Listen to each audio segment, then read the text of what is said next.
Juan, que le susto la risabilizzato. Ça, je connais. Voilà, là, il y a un Juan, et là, c'est marqué Malaltracer, ça, tout est marqué. Là, il y avait qui habitait sur le coin? Il y avait deux personnages importants qui ont marqué ton enfance. T'es fou de ma gueule. Il y avait Eric, mon premier French. OK. Qui allait chez sa grand-mère. Et ici, là. Lui, c'était plus sur le bord à gauche. Ouais, Là. au bout à gauche. OK. Et puis ici, c'est comme un domaine, là. Wow, ce qui a beaucoup marqué ma famille parce que maman a travaillé là longtemps. Il y a même des photos de mon frère petit. OK. Chez un médecin. Et comme je te disais en montant, on a fréquenté la haute, mais de vue d'en bas. Ah, OK. Ta mère faisait les ménages? Oui. OK. Ça, c'est la vieille église. Donc, un lieu, tu disais... C'était plus que ménage, elle élevait les enfants. Carrément. C'était une gouvernante. Gouvernante. Voilà. Donc, comme je te disais, il n'y a pas de balustrade avant. Et puis surtout, nous, on allait en dessous, là. Vous alliez faire quoi? Boire. Déjà. On voit toute la structure des colonnes. Ouais, ça, c'était toujours là. Ah, ils ont ajouté un petit panneau. Comme ça. Wow. Je sais pas si on peut toujours descendre dessous. Parce qu'avant, on pouvait descendre dans, je sais pas comment on appelle ça, le presbytère. Ah ouais? En tout cas, le truc en dessous. Ça devait au Xe siècle un château féodal. Ici, hein? Demeure du seigneur de Vertaison. Ah ouais. Cet imposant monument fut démoli au XIIe sur ordre de Richelieu. Ah, le vilain. C'est au XIIIe que fut édifiée cette église sous le vocable de Notre-Dame de Vertaison. À la fin du XIXe, une nouvelle église est construite au centre du village, tu vois. Celle-ci est désaffectée en 1896, c'est alors que sa démolition est autorisée. Mais de vives réactions à l'approche de la destruction du cœur entraînent l'arrêt de cette entreprise. Ah, c'est ça? ils l'ont démoli. Ouais, après la Révolution, mais ils ont arrêté, évidemment. Ils disent que c'est seulement en 73 qu'a commencé à être rénové, tu vois, puis qu'ils ont commencé à préserver le site. Dans mon enfance, c'est ça, on commençait juste à réaliser qu'il y avait un site. Avant, c'était plein de graffitis, c'était bien pire, puis ces portes-là n'étaient pas condamnées, donc on descendait toute notre Bourgogne. Oh. C'est ici qu'Isabelle venait avec ses petites copines et ses petits copains traîner, se raconter des histoires. Mais c'est ça, tout ça, c'était... Je me souviens quand j'étais petite, là, quand on venait avec l'école, parce qu'avec l'école, c'est la sortie. Ah oui, ah oui. Bah, c'était plein d'arbres, là, on avait du mal à monter, puis ça faisait un peu peur, tu sais, le soir, là. Je faisais souvent la nuit ici avec mes amis. Puis ça faisait quand même un petit peu peur.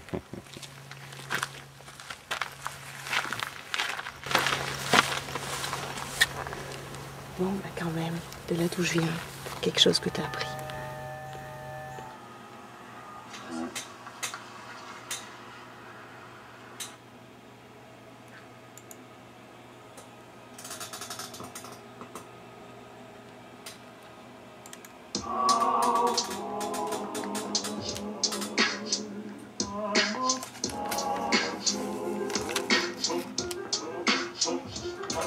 Alors que le sol vierge de l'enfance pourrait donner naissance à ces paysages diversifiés, l'adulte se préoccupe essentiellement de sa mise en culture, en monoculture, en sillon tout tracé.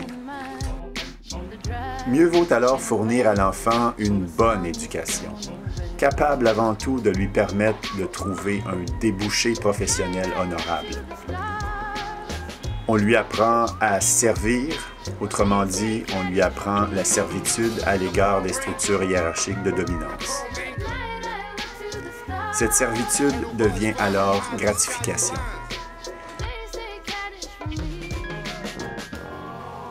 Avec le recul des années, je suis effrayé par les automatismes qu'il est possible de créer à son insu dans le système nerveux d'un enfant.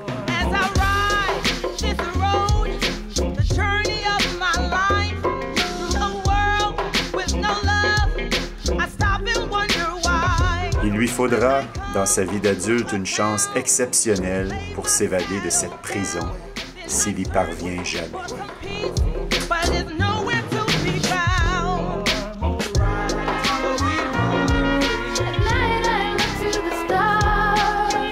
Alors, vous pouvez apprendre à vos enfants à montrer leurs biceps, le torse nu dans une position avantageuse.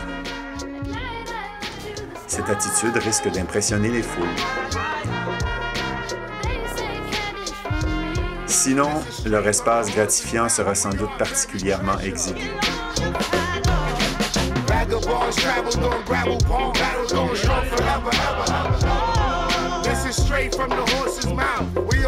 Peut-être tenteront-ils de fuir. Mais de quelle façon? Prendront-ils le chemin de la drogue ou de l'alcool, toxique viril par excellence, comme vous le savez?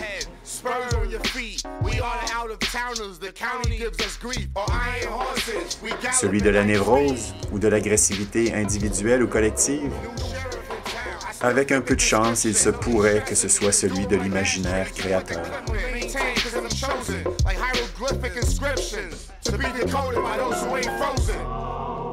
De toute façon, vous n'y pouvez pas grand-chose. Mais avant de vouloir préparer vos enfants au bonheur, tâchez, si vous le pouvez, de ne pas participer à l'édification de leur malheur.